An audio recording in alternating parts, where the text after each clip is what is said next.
Hello friends, welcome to Roy moto blogs. তো অনেক দিন পর চলে এসেছি নতুন একটা ব্লগ ভিডিও নিয়ে। তো ভিডিও বানাতে পারি না অনেক কিছু কারণে। তো আজকে ভিডিও বানানোর টাইম পেয়েছি, এতদিন পর আমি ফ্রি হয়েছি, তো ভিডিও বানাচ্ছি তাই। আর আজকে ভিডিওটা কোনো রাইডের না, তো আজকে ভিডিওটা হচ্ছে বাইকে একটা প্রবলেম হয়েছে, সেটাই তোমাদেরকে দেখাবো। তো কী হয়েছে সেটাই তোমাদেরকে দেখাচ্ছি। এটা হচ্ছে আমার বাইক, দেখতে পাচ্ছ টিভিএস রাইডার, তোমরা সবাই জানো। তো বাইকের সামনের যে সকারের অয়েল সিলগুলো হয়, যে দেখতে পাচ্ছ, এই অয়েল সিল দুটোই কেটে গেছে, সাইডেই দুটোই কেটে গেছে। যে এই হচ্ছে সিচুয়েশান। এদিক দিয়ে তো অয়েল লিকেজ করে প্রায় এখান দিয়ে গড়িয়ে গড়িয়ে পড়েছে। তো ডিস্ক প্যাডটাও মনে হচ্ছে খারাপ হয়ে গেছে। তো চলো আজকে দেখি চেঞ্জ করি, আর কত কি খরচা হয় সমস্তটাই তোমাদেরকে দেখাবো। চলো দেখতে থাকো।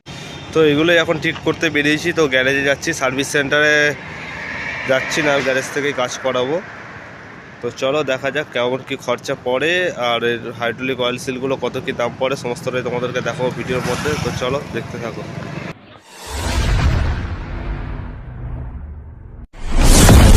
তো ফ্রেন্ডস, দেখতেই পাচ্ছ আমি গ্যারেজে চলে এসেছি, সামনে আমার গাড়ি রেখেছি। তো এবার আমার গাড়ি কাজ শুরু হবে। তো ফ্রেন্ডস, এবার আমার গাড়িটা খুলবে দাদারা। তো অনেকদিন পর ব্লগ ভিডিও নিয়ে এলাম, তোমাদের কেমন লাগছে তোমরা অবশ্যই জানিও। এখন আমার বাইকের হাইড্রোলিক দুটো খুলে নেওয়া হয়েছে সামনের। তো এখন হাইড্রোলিকের অয়েলগুলো, পুরোনো অয়েলগুলো বের করে নিয়ে এবার নতুন অয়েলগুলো ভরা হবে। তো এই অবস্থায় ভাই বাইককে দেখতে কেমন লাগে সেটা আমরা একমাত্র বাইকাররাই জানি, এই কষ্টটা। তো তোমরা দেখতেই পাচ্ছ বাইকের কি সিচুয়েশান। এদিকে একটা হাইড্রোলিক, ওখানে মারগার্ড, ওখানে সামনের চাকা। তো এই অবস্থা এখন। তো আমিও ভাবছি যে বাইকটা কখন ঠিক হবে। তো এই অবস্থায় দেখতে কেমন খুবই খারাপ লাগছিল, আর আমিও বসে বসে ভাবছি যে বাইকটা কখন ঠিক হবে। তো হাইড্রোলিকের অয়েল সিলগুলো কত কি দাম আছে সমস্তই তোমাদের দেখাবো।